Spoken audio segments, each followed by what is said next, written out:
नमस्कार सांग माने आज संध्या मार्केट रू मु नहीं आसली गोटे बढ़िया जिनस चलतु देखा कौन आनी एटा हूँ गोटे प्रकार फूल यार नेम मु टोटाली मेंशन करबिनी आपण कमेंट सेक्शन में मते यार नाम कहिबे।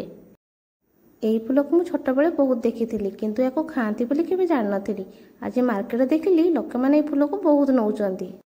फूलटीर गछ को बहुत पवित्र बोली मना जाए कारण यार पत्र फूल फल सबुथिरे ढेर सारा औषधीय गुण भरी रही।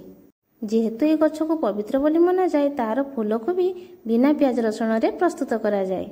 एबे जेहेतु पंचुक टाइम से यार चाहिदा बहुत। यार रेसिपी मु यूट्यूब और फेसबुक रे देखतिली। एई फूलटीर मझी अंशटी को मु बाहर कर देइतिली आ तापर तार पछ भागटी काटी देइतिली कारण एटा जल्दी सिजिबो काहेकि ना पछ भागटा टिके टाण थाए। जेहेतु प्याज रसुण पड़ोनी से बैटरटा को आम बिना प्याज रसुण ही प्रस्तुत करवा। किसी चाउल चूना जीरा सुखिला लंका अदा लुण हलदी आ कि धनिया पत्र दे गोटे बैटर तापर तापारे तेल गरम होला परे ताको एमती भाजी देबा ठीक बोईतालु फूल परी प्रस्तुत हो गला ए फूलर भजा। ए फूलर रेसिपी जदि आपको भल लगिला मते निहांती कमेंट करके जणेबे। फूलटीर दीटा कलर ना आहरी भी अच्छी मत तो यार भजा टेस्ट बहुत बढ़िया लगिला। आपण भी थे आनिक ट्राई करंतु। जय जगन्नाथ।